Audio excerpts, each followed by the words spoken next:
আসসালামু আলাইকুম dear student. গত পর্বে আমরা ঘোড়া নিয়ে কথা বলেছি। আজকে আমরা জেন্ডার পরিবর্তনে হরিণ নিয়ে কথা বলবো।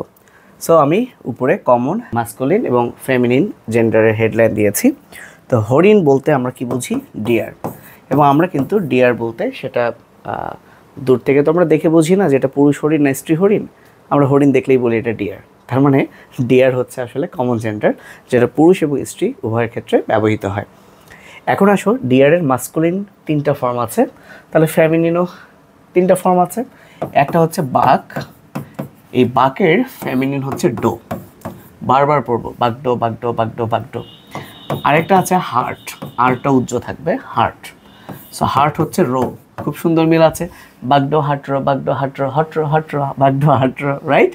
এবং আর একটা স্ট্যাগ, স্ট্যাগ, আর এটা হচ্ছে হাইন্ড।